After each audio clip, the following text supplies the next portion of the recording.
Welcome, everyone, to an early weekend wind down with business coach Nancy. I am here with Deborah DiMare today, and I'm very excited. I hope you guys are joining me here. When Deborah starts to introduce herself, I'll share it on my personal page and in my group, Actionable Entrepreneurs. So if you're not in my group, please get in there because I go live there every day. And today I am drinking, because I always start with this, Deborah, what I'm drinking. I am drinking Santa Margarita. My favorite white. My favorite white. Is it? Oh, it's that is white. funny. Yeah, a couple of weeks ago, was it? Yeah, a couple of weeks ago, I forget who I was interviewing. We chose the same exact wine, and she's like in California or wherever she was. That's my favorite white. I have about a case of it in the house. It's delicious. I remember years ago when I was working in the corporate world is when I was first introduced to it many, many moons ago, and I have loved it ever since. So cheers, everyone. Here's to a happy weekend. Cheers. Deborah's drinking her tea. That's okay. Drink whatever you want to drink. And I am on early tonight because I am going to see on Broadway Summer. I don't want my Long Island accent to show. And it's the Donna Summer musical. So my girlfriends are going to be outside beeping the horn at 4:00, getting me in the car to head there. So I'm glad for anyone who's able to join us today or watching on replay. Happy to have you here. So, Deborah, I'm so excited to speak to you a little bit more at length, right? We've spoken little bits here and there, and we've had emails going back and forth at times, but I really don't know how you came to this point in your life. So I really want to know a little bit about your history and introduce yourself to everyone and tell them what you do. Hello, my name is Deborah. By the way, you and I grew up in the island, in Long Island, and we kind of are kindred spirits in that sense. So I am an interior designer now for probably 18 years, a little bit more even. I have twin girls. They're about 23. They're not girls. They're young women already, excuse me. And they're still my babies though, right? Always. And I started doing design. It was organic. I have no formal training at all. And my business just kind of started when my daughters, I was a full-time mom. And when my daughters went into first grade, I said, I want to do something part-time. And so I started looking into all these part-time businesses, and I decorated a friend's home as a favor, just for fun. And that was the beginning of my career. And it just happened very quickly.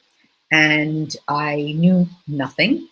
I screwed up so much, we could have 20 broadcasts on how much I screwed up because I knew nothing. But I was always very honest with clients, and I said, I don't know this. Let me get back to you. Right. And my business grew, and I became a designer on TLC for a couple of years. Yes. I was a designer on Inifix.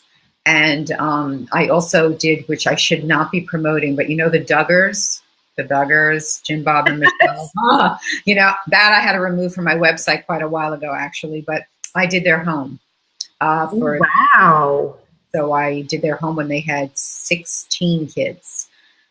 And that was an experience as a girl from New York, being in Arkansas, Fayetteville, Arkansas with them for several weeks at a time during each shoot. And I was very sad when I heard the news. But we're going to talk positive here. So let's go on to the next subject. Yes, but I want to know, how did you get that, land that TV, TLC job? How did that happen? Because I had really been designing just for a couple of years. So I was still very new. And again, I was a novice. And a client of mine, he represented football players. I'm trying to think how it happened. And he recommended me. He was in the office of the PR firm at that minute. He was having a meeting with the PR firm that represented his players, and they also represented Discovery Networks, which is by TLC, which Discovery owns TLC. At that time, I don't know if they do anymore. And he said he heard her on the phone saying, we're still seeking that one designer for the show. And he was listening to her. And he said, tell me about the designer. And she said, we have this new show and we need one more designer. We can't find the right designer. He said, I have the perfect person. And I was in New York actually visiting my family when they called me to come in for an audition. I went in a couple auditions later. I got it. And how old were you? You must have been so nervous. It was crazy because quite honestly, I didn't really understand the audition. I didn't understand, like I didn't take it seriously, because when I went in, I was just in this little studio in this tiny room, and they had me pretend that I was decorating a baby's room. And I had to talk to the camera for like 40 minutes, just straight, just make up a whole story. 40 minutes. Right. So I guess, being a mother of twins, you're used to whatever. So I made up this whole story. When I was done, this was actually very funny. I was exhausted. I remember I was parched. I was so thirsty. And the assistant producer came in and she said, "Deborah, you're going to kill me. We just had you audition for the wrong show. It's not. What? It's not for the baby show. Would you mind redoing this again? But this time you're in a house." Oh my God. I said, "Just give me a drink of water and I think I'll be okay." And so that was the audition. And then I got that. And then I was on that show, which was literally like learning interior design on crack, because you learn so much, because you're on this set and it's got to get done, and you're working very long days and it's got to get done, and you learn, and you're surrounded by very experienced people who really know their stuff. And so it was a great experience. And so I did that, and then I was, just doing design for many years, and, my client base grew, this and that, and I started doing ultra luxury, and I've done projects really all over the States, and, we've done in Europe, we've done everywhere. After so many years. And but you say it like it's, my design business grew. Oh, I'm getting an echo now. Mm-hmm. How did it grow? Word of mouth. Word of mouth. It grew word of mouth. Now, this was before social media. I know. So this was really, and I never really advertised, because I never really considered myself a designer. I just, I thought that I was like this mom doing something part-time. Even when I was on TLC, it was funny. Like, they used to make so much fun of me on the set. They would, like, as a joke, the cast would be like, "Deb, could you go get us the schmuggalugga?" And I would go into the trailer and I would ask the guy who was in charge, I'm like, "I need the schmuggalugga." And he's like, "What?" And they'd be cracking up, because I was like, I knew so little. But I worked my ass off, and you have to work super hard. And there is no such thing as a free lunch. And if it is a free lunch, there's something wrong with it. And yeah, it's hard work. Growing a business is hard work. It is nonstop. It is 24/7. And you have to have the passion and the drive and the gumption. And you have to be tough, and you can't be sensitive. And you have to, keep your eye on that 8 ball, because it's tough. But the rewards can be great. And absolutely. And I did the same thing when I was raising my kids. I had Expressive Living, which is art framing and accessories. I'm in my old showroom. I shut it down about 9 months ago. But there are times where you can do more with your business to grow it, and there are times where the family comes first, and you're not maybe moving as fast. But you said it perfectly. Like, you got to keep your eye on the ball and on the goal. And through all those ups and downs and family issues and business setbacks and learning new things, if you want it bad enough, you're going to keep going. That's right. That's right. It's very true. And so it's been really interesting. I'm looking, wait, my hair's behind my ear. Now let me put it back. Okay. I never know what to do on these things. I try not to look at myself. Ponytail, I don't know what to do. And then what happened was, just a couple of years ago, actually, we love animals in my family. I mean, we really love animals. Actually, my dog Luca is right at my feet right now. And if I pick him up and show you, he'll probably growl because he's in deep sleep. My dog's outside because she'll just be barking. Heather, by the way, hi, Heather. Hi, I know Mark was on. I don't know if he's still on, but he shared the broadcast, which is so nice. So thank you, Mark. Heather said, "Happy to see Deb is also a member of the Long Nail Club. Only a few of us designers belong to this." Okay, this is what's funny? Okay, here's an interesting story. The hell with design. You want to hear the nail story? Yes, I do. So my family and I, we were in Asia about 2 months ago. We went for a trip, and my daughters are now 23, and you have your weekly manicure, whatever. And lately we've been getting gel. But the gel's been making our nails very thin, and that's the problem. Yeah, I take a break from the gel once in a while. So my daughter had heard about, before we left, we lived in Miami, about a month prior to going to Japan, she said, Mom, there's this new method. It's the Japanese method, Japanese manicures. And your nails get really hard, and it's like a gel, but they have a different recipe. We found someone in Miami who does it. We started going about a month before the trip, and it's amazing. My nails have never been so hard. When we were in Japan, we found someone because it's from Japan. And when we were in Tokyo, we went to this little tiny salon the size of my Mac where they do the Japanese method. And we had our nails done. And the look now with the nails, and I tell my kids, am I too old to be doing this? But they're like, no, Mom, you're fine. It's very pointy and vampire-y. But do they file it that way? Are those your natural nails? Your nails. And my nails have never been this long in my life. They were always short. Yeah, I can't keep my nails. Like iron. Mine are like iron from this Japanese method, and now they're very long and like vampire-ish. You see? No, they look good. Yeah, so it's cool, and but they will not break. It's amazing. It's a terrific method, and my kids got they get like a little cherry. They put art on it if you want. When I was in Tokyo, they were going to put a picture of my dog's face. They actually that would have been late. Yeah, so I couldn't do it. But now, does it come off? Do you have to soak it like you have to soak gel?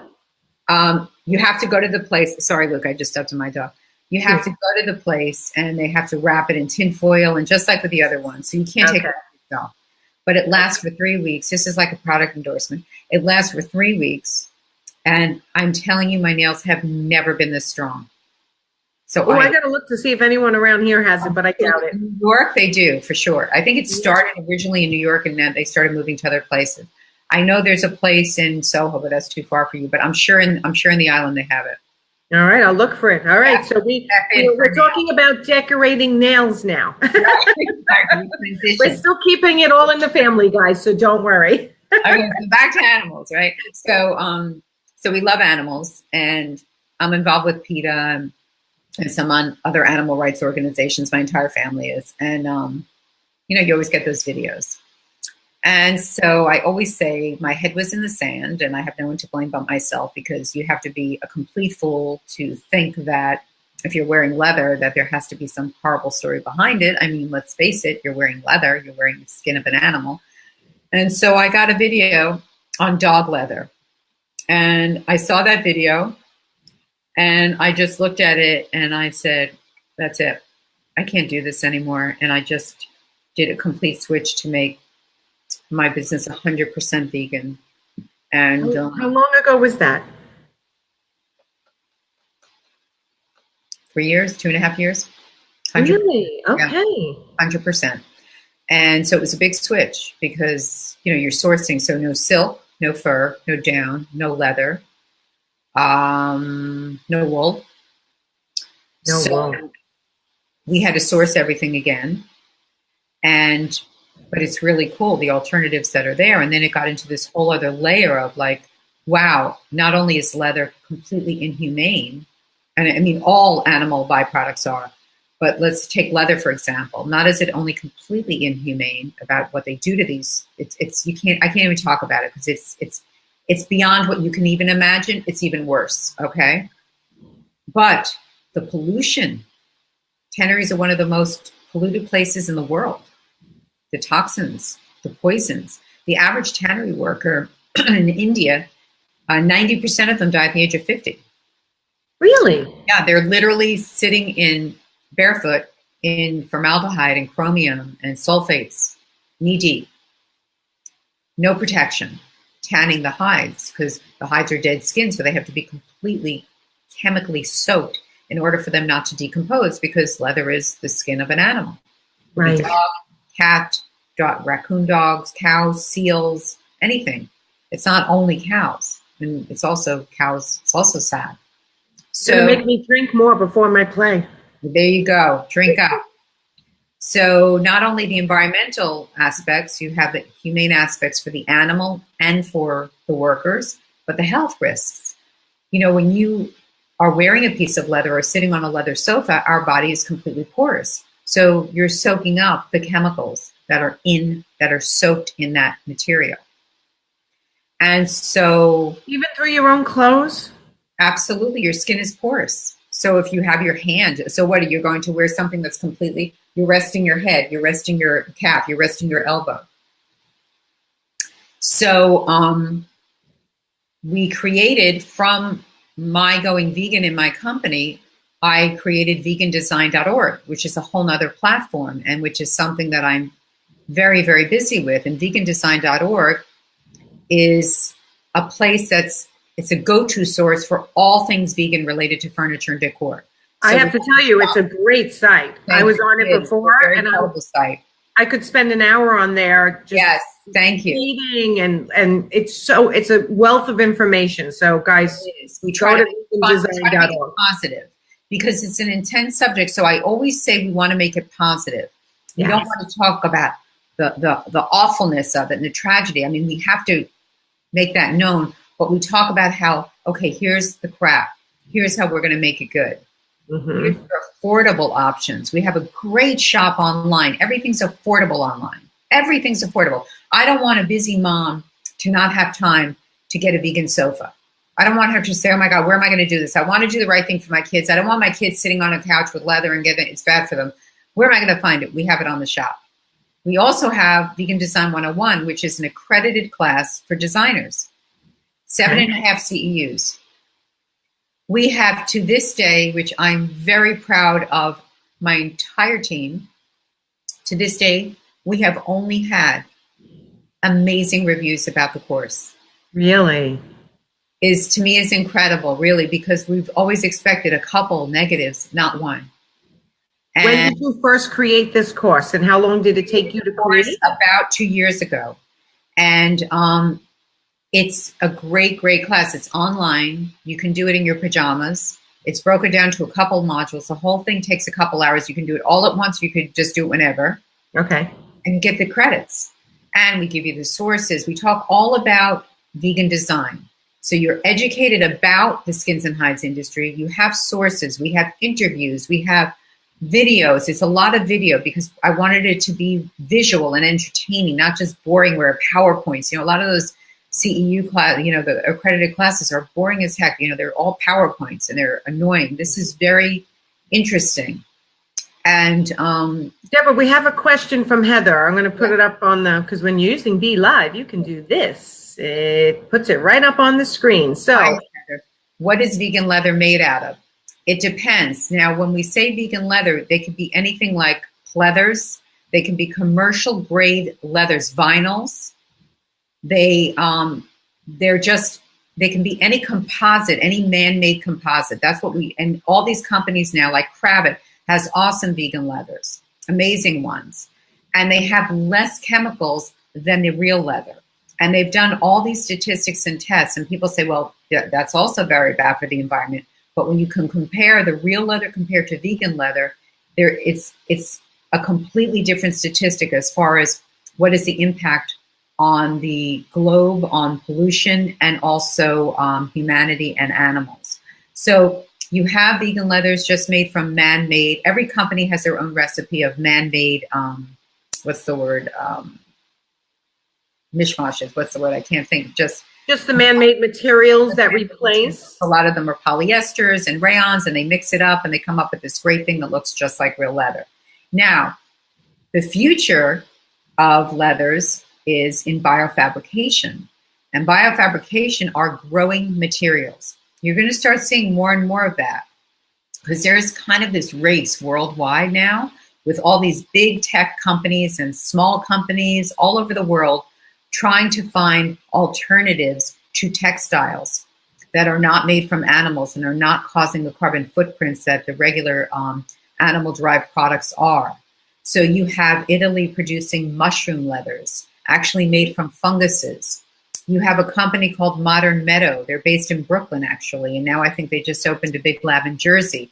They're making cultured leather. They use the cells of a cow, and they're growing hides of leather.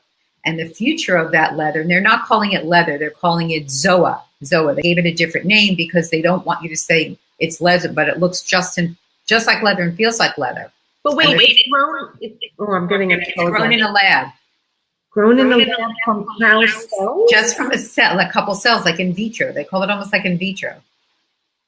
Wow. So they're growing these hides of leathers, and the future of it is great because they can make them cultured, so they can make them thin or thick, different colors, different textures. So for designers and for the automotive industries and any corporations that use leathers, they can be very specific and geared towards what the client's needs are.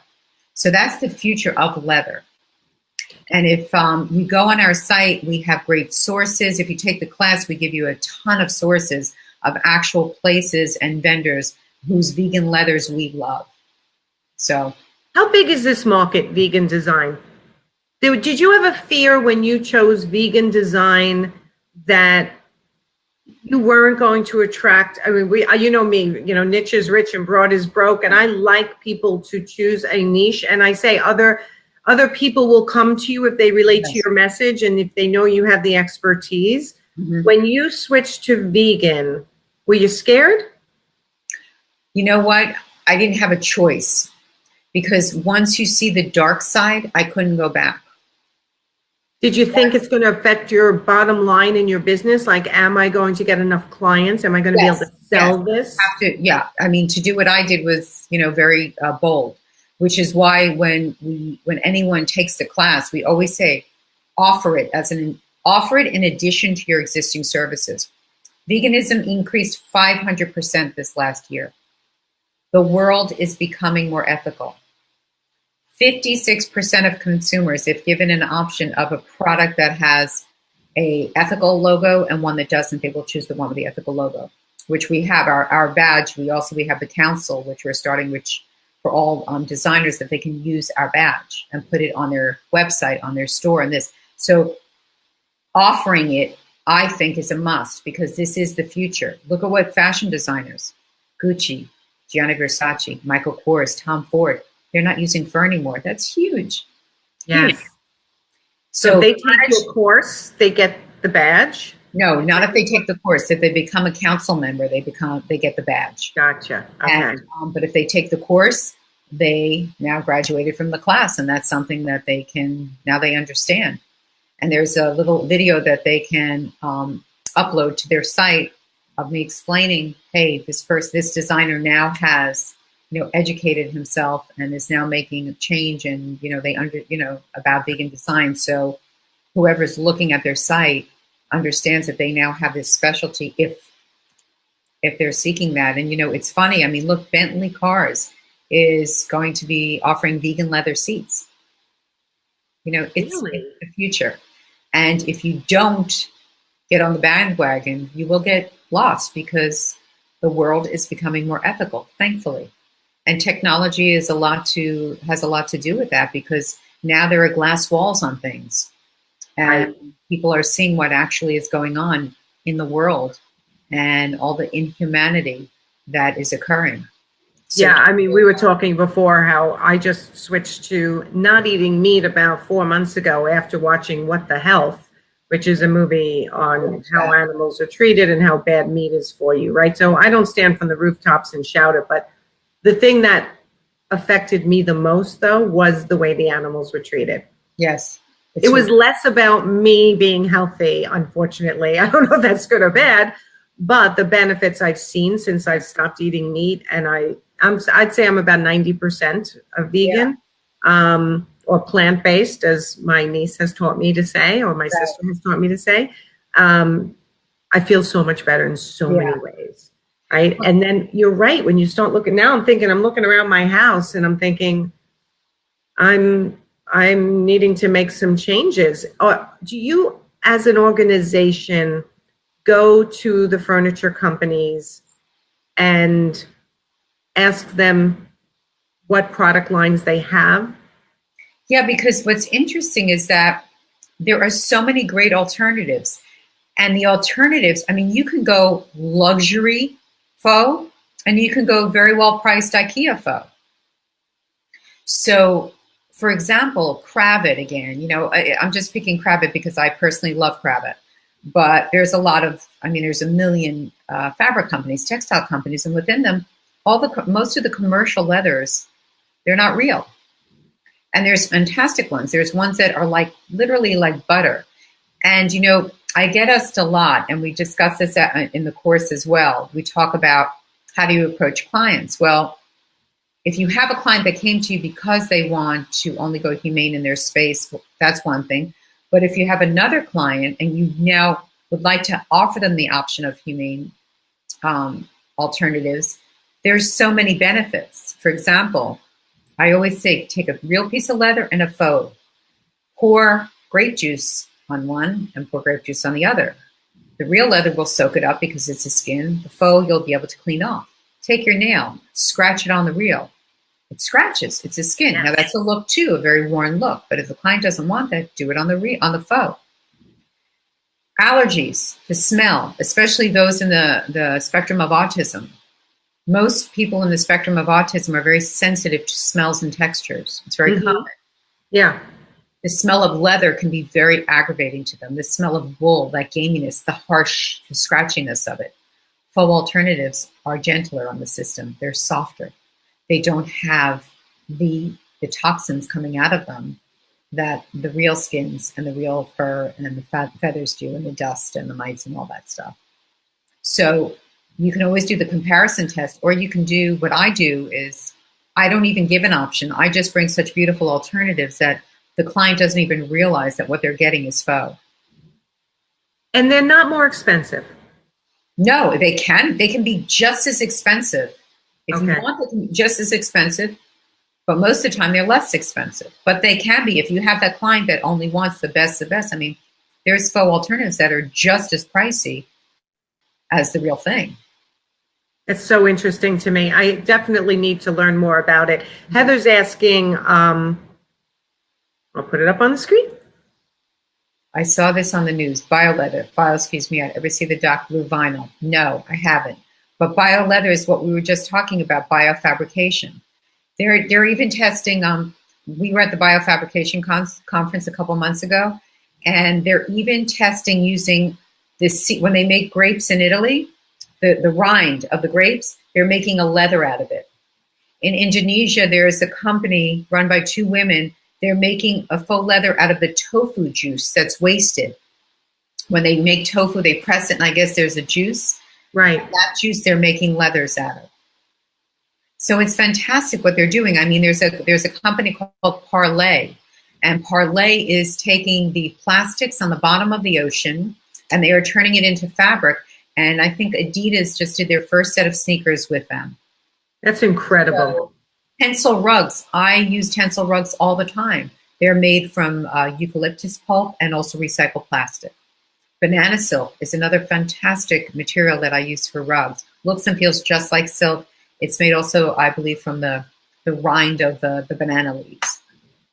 How do you keep up on all this information? You're like a walking vegan design encyclopedia. I am constantly, because I'll tell you why, because we've grown and we literally have participants, I think, from every corner of the globe at this point. And they are constantly giving us information. That's what's been so amazing about vegandesign.org. It is such an incredibly connected community. And we're always getting emails. Hey, we heard of this. Here's a link to this. Deborah, we saw in your shop you have something. It's not vegan. Look, we contacted the company. Take it off right away. I mean, it's serious. They're serious. They're very passionate. And, you know, they're making a difference and they're making a mark. And they see also that this is the future. So I think people that take the course say, wow, this is another notch on my expertise. And so they're constantly giving us information as well. And we're always researching. And, you know, we write for PETA, we write for Veg News, we write for some very important publications. So it forces us to really do our research and make sure all our I's are dotted and T's are crossed, because they take everything very, very seriously. I love this. Do you have on your own site or on the site any pictures of full design jobs that you did completely vegan? Because I think people would want to see how gorgeous it still is, and that you're not going down in quality or look or aesthetic, and it's still very high-end looking and feeling?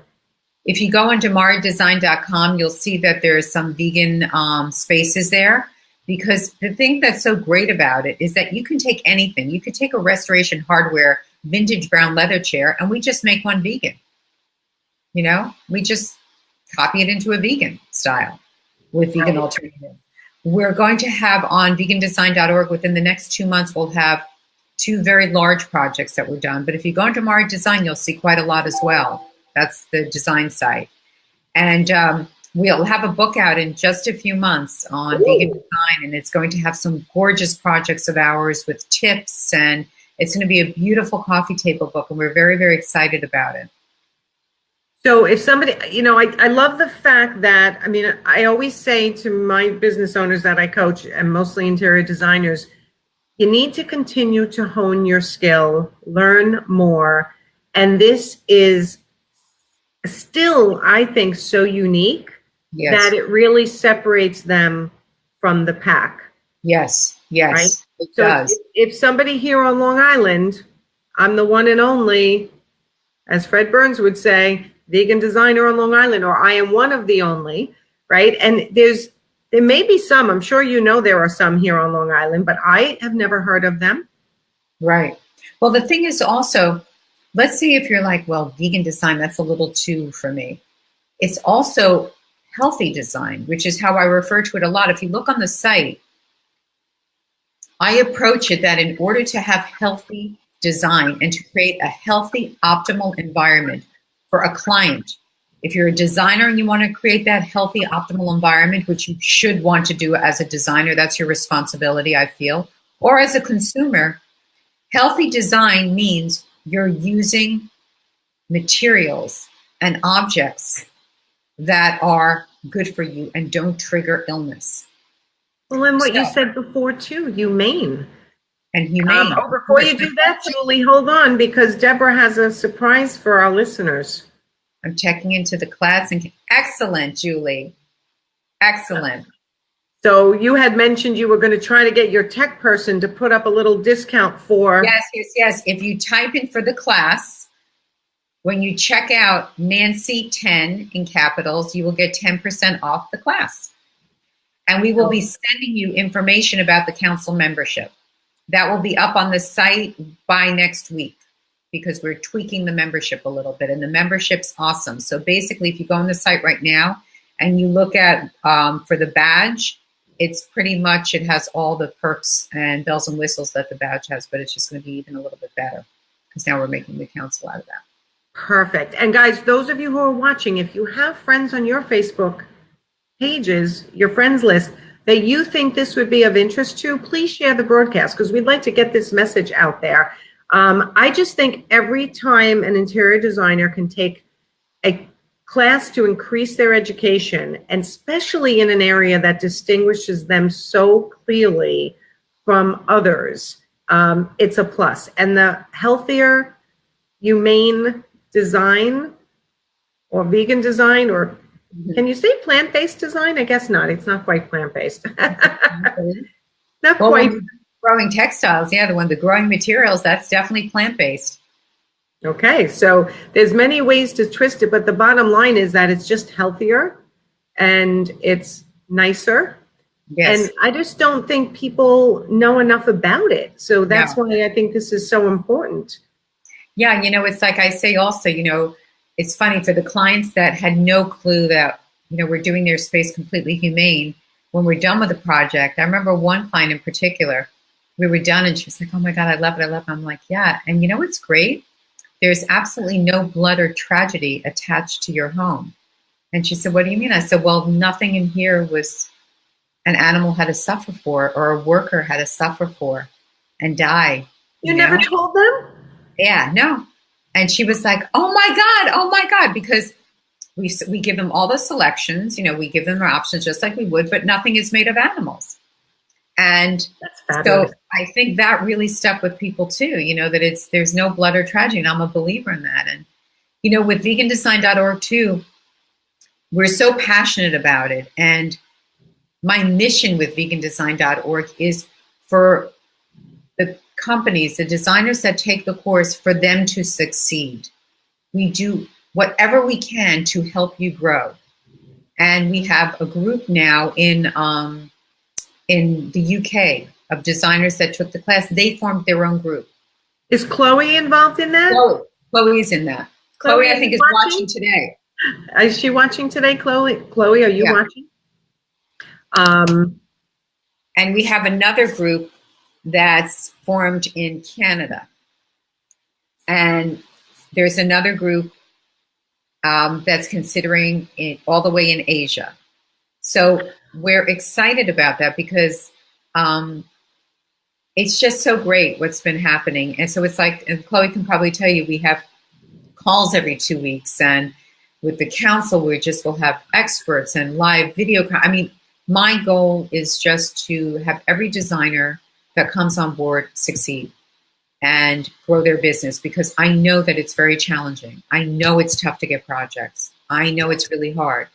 And I have a lot of experience, so I love sharing that experience and helping designers learn from all the mistakes I've made, and what's worked for me. Yeah, I mean, you're obviously a very smart woman. You're a very experienced woman. And this additional knowledge that you're getting out there and you're teaching other designers, this is huge. I mean, when it comes to, right, people ask me every day, how do I market myself? How do I find my first client? You know what? Talk about something that you're doing, something you're learning, somewhere you're going, all related to your business, right? As solopreneurs, we need to be the walking face of our business all the time. Yes. And something like this, if they are attracted to this, this is huge. This provides them, one, with a mission, two, with a service that not everybody has, and three, it's just the knowledge that it's endless, right? They can continue to learn and learn and learn. And I just think it's fabulous because it'll give them something to talk about, post about, share. If this is something that is even, like Julie, even an inkling in you when you're listening to this, this is something I think everyone should do. I mean, the course is not even that much. No, it's $97. And with the 10%, that's $9.10. So it's $87. And it gets delivered all at once. Credits. It's 7.5 credits. 7.5 CEUs. Yeah. Okay. And when you said, I want to go back to something you said, because you said groups are forming. What are the groups? Are they just more like fan bases, or are they chapters of your organization? Designers who have taken the class and they become ambassadors. So, for example, we wanted something like, well, Chloe has a small group. She and a couple women are in a group, and we have. Oh, I'm sorry. Hold on. My Mac is losing its power. Hold on. Oh no. Okay. Ta-da, we're back. We're back. We're alive. So after some, most of the designers that take the class, most of them are sole proprietors. They're small. They're starting. They're eager. They need to make money. Right. They need to make money, and it can take a while to get projects. And we know what's involved. So we created the ambassador program because we need to. For every designer that takes the class, it's like, wow, we just saved a bunch of animals. We just saved a bunch of workers. We're helping clients promote healthy design. So it's so exciting for us to know that people are taking the class and then spreading the message to others. So who better to promote the class than people that have taken the class? Right. So it's more like ambassadors. Right. So they're ambassadors. So we created this program where they earn income for every sale that they make. And they're forming little groups because together as a group, you can work much better than one. Yes. And so we have calls. We have ambassador calls every 2 weeks. I get on, we pick a subject. So next week, I think we're going to talk about, we were supposed to do it this week, but I had to cancel, but we're going to talk about websites, really good tips for websites that people don't, that are just, you have to put on your website. Mm-hmm. And then we'll talk about things that have to do with the ambassador. Maybe a 30-minute call, maybe a 20-minute call. That's for whoever wants to get on the call. And it's a way for everyone to connect and share. I always say there's no competition. There's a lot of clients out there. Work together. Don't worry about giving away the goods to other designers. It'll come back to you in life. And that's how, when I started, and I'm sure you're shaking your head too, when I started, I had 2 designer friends. They literally gave me everything. I didn't know what the hell I was doing. The way to do it. And to this day, we do projects together. I've brought big projects to them because you work together. Yeah, I mean, collaborations in this day and age, and when you said there's no such thing as competition, I say that all the time. Right.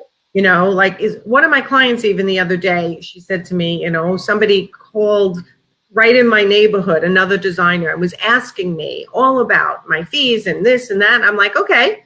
Right. And she's just like, well, I feel like I just gave her my whole business model. I'm like, okay, it's okay. Because that designer in the future, when she gets stuck on something, is now going to say, hey, you want to come in with me? Or can you help me out? And now you have that person who has your back. Create friendships, create collaborations. That is the way to grow in this day and age, right? And we all have to rise up together. Yeah. I'll tell you, Chloe, who's on this, we are so proud of Chloe. Chloe's great. Chloe, you're amazing. We are. I get emails from Chloe, and I swear my heart squeezes, because everything that we have worked so hard for, to see what Chloe is doing is incredible. And Chloe is going to be super successful. You hear that, Chloe? Because she's focused, she's passionate, she knows we're here for her. Yes. All the time. We're always here. Someone is always there to help and guide. She has the recipe for tremendous success, as do the other women also in the UK. And you know what? And that passion raises your energy. Yep.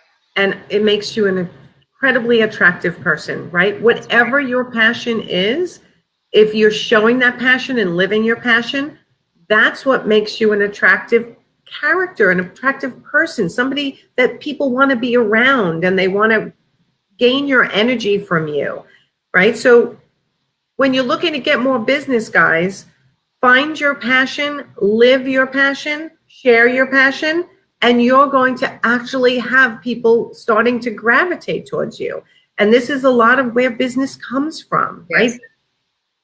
So I'm going to have to give you the final couple of words on how, again, they get to your site. Because, guys, I'm not only going 45 minutes, because if you missed my first 5 minutes, I am so excited. I'm going to see Summer, which is the Donna Summer musical on Broadway tonight. And my girlfriends are going to be in the driveway beeping at me if I'm not out there exactly on time to leave from Manhattan. We're driving it because one of my friends broke her foot. So rather than making her go on the train, we're going to actually drive Friday night traffic going into the city. Oh, God, no, you're going to get whacked. But anyway. Yeah, it's going to be a mess. It's going to be a mess. So, but at least I've had my wine before I got in the car. So, Deborah, tell them one more time how to find you. And thank you so much for being my guest today. And I definitely want to do more stuff with you going forward. Thank you so much. Thank you so much. This was a lot of fun. We discussed everything, even nails. So if you go to vegandesign.org, VEGAN design.org, the course is there. And if you take the course and in the coupon code, you can put in Nancy, capital Nancy, NANCY 10, you'll get 10% off. And we really hope you take the class because it's great. It's just great. Thank you for offering that to my listeners. I really appreciate it. So everybody share away, because anyone who listens gets the discount, and it's already only $97. So thank you for being so generous. And it's 7.5 CEUs? 7.5 CEUs. It's online, can be done in your yammies, wherever. This is a huge, huge, huge no-brainer, guys. So any of my clients listening, how many? So it's about 7 hours? It's not even. It's just a couple hours. It's 4 modules. The 5th is if you want to take it. So it's 4 modules, very basic quizzes, and you can do it in just a couple hours if you did it in its entirety. If not, you can break it down. Each module is about 45 minutes. And I have a feeling what you said is once they watch these 7 modules, it's going to change their whole perception of design. Because even just talking to you these couple of minutes, I'm already thinking, great. Oh boy, I need to learn more. So I planted the seed. You did. You planted the seed is right. It's like you're like my what the health. Right, exactly. A physical one, right in your face. You should make a movie about the furniture and Yeah, I know. right?